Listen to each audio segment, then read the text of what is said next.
Welcome into the PFF NFL Daily. Steve Palazzolo, Sam Monson. I did the intro again because I'm so excited. It's Wild Card Weekend. Okay, this is what we're doing. Sunday evening. It's our instant reaction to the entire weekend here, Sam. We got 4 out of 5 games done. We're heading into Sunday Night Football with the Ravens and Bengals. Still have Monday night, but Sam, let's start with what we just saw. Vikings and Giants. The Giants pull off the upset in Minnesota, 31-24. The Giants are now going to move on to play the Philadelphia Eagles in the divisional round. Vikings 13-4 season ends with a home loss in the wild card round. What are your initial reactions to the Giants win? Yeah, I mean, the flaws really in Minnesota's roster, Minnesota season, all came back to haunt them in this game, which is, I guess, a sort of inevitability, I think, about their season, was that at some point their luck was going to run out in this run of 11 consecutive victories in one-score games and 8 comeback wins in the fourth quarter was going to evaporate, and that's what happened. Their defense couldn't stop the Giants all game long. Like, the Giants caused more problems for the Giants offense than Minnesota's defense did over the course of the game. And then Minnesota's interior could not block Dexter Lawrence at all, like in the course of the game. And in particular, late on, it got as close as it did because of a ridiculous roughing the passer call on Dexter Lawrence. But the very next play, he runs right through Garrett Bradbury. They couldn't stop him at all late in the game. And I think that helped the Giants because it meant they could dial back the blitz. They didn't need to send everybody because Lawrence was just going to walk through the offensive line. That was one of the stories we had talked about in the preview, right? The Giants, Wink Martindale, they love to blitz, but they didn't in this game. I will say their zone coverage wasn't great early on, even though they were winning up front. Dexter Lawrence was winning pretty much from start to finish, but over time, the Giants did a much better job. They clamped down pretty much everywhere other than, the tight ends. There's a couple busted coverages for the Giants defense in there, but they made the plays when they needed to. And, to your point, Minnesota, on one hand, right, what is the story? The story is they know how to win and they pull it out in the fourth quarter and they're clutch.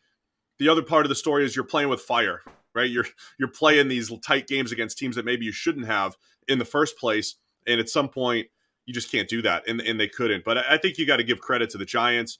Daniel Jones is a runner leading all ball carriers with 78 yards and 17 carries in this game. It just kind of shows like the little edges that they come up with. Plus, Jones threw the ball well. So I think you got to give credit to the Giants and Brian Daboll and that entire staff and just everything they've done this entire season. This was one of their best games.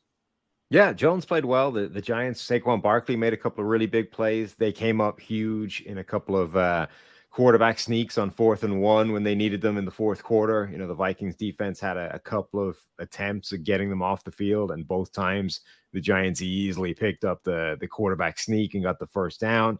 So, yeah, they did what they needed to do. And Daniel Jones, I think, has been efficient this year more than really good. Like, I think a lot of people are giving him a ton of credit for what's going on. I think he's been generally a kind of an efficient, productive, solid player rather than a guy who's like been amazing for them. But they played the better game. Like, they were well-deserved winners. And I think going to some of these NFC powerhouses that are going to show up now in the next rounds of the playoffs, like, they might have a better shot of beating any of those teams than Minnesota does. All right, earlier in the Sunday slate, Buffalo Bills 34, Miami Dolphins 31. It looked like a blowout early. I think we were all expecting a blowout, but again, depending on your perspective, the Dolphins hung tough. They didn't give up. The Bills, did they give the game away? Almost, right? They kept turning the ball over. Josh Allen with a couple interceptions, lost a fumble in there. Plus, there was a muff punt in this one too, right? The Bills were doing whatever they could to give the ball back to Miami. But yeah, look, Miami kept it close and had the lead somewhat late into the game, but the Bills just too good. And we saw every face of Josh Allen between the turnovers, big time throws left and right. It was the full Josh Allen experience in this one. Yeah, I mean, again, when you're sort of looking, how do you divide up that credit? Does it go to the team that's coming back to Miami for staying in this and for battling? And yeah, sure. Or does it go to the team that's kind of throwing it away? And just you look at the stat line, I think it's quite instructive in this game. So Miami's leading rusher at 23 rushing yards in the game. Jeff Wilson, 10 carries for 23 rushing yards. That's not great. Skylar Thompson had 220 passing yards, but it was 18 of 45 with a touchdown and 2 interceptions in there for a passer rating of 45.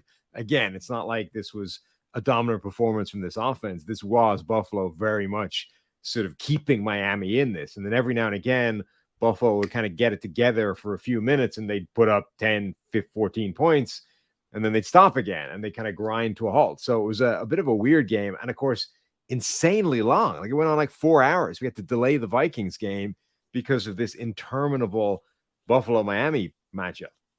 Oh man, the delay made it so that the final drive was further into the night, so Kirk Cousins couldn't make the comeback. That was you didn't realize the push Kirk Cousins into primetime Cousins. The NFL playoff action continues. We're one step closer to Super Bowl 57. And for the NFL divisional rounds, check out DraftKings Sportsbook, an official sports betting partner of the NFL. New customers can bet just $5 and get $200 in free bets instantly. Plus, all new and existing customers can take a shot at even bigger payouts with DraftKings stepped-up same-game parlays. Just boost your NFL winnings with each leg you add up to 100%. So download the DraftKings Sportsbook app now. Use promo code PFF. New customers can bet $5 on the NFL divisional round to get $200 in free bets instantly. Only at DraftKings Sportsbook with the code PFF. Minimum age and eligibility restrictions apply. See show notes for details. All right, Buffalo pulls off the win. We'll talk about it all tomorrow morning on the PFF NFL podcast, but Saturday night's probably the game people are talking about the most.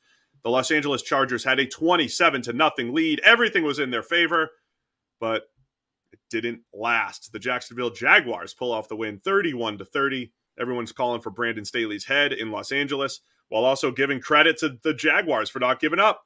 And Trevor Lawrence making the comeback, Andrew Luckian style.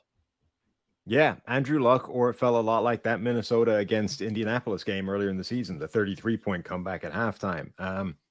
I think what's amazing is maybe it's just because we've seen that Vikings game happen, but how early it was obvious that this actually had a chance. Like, so true.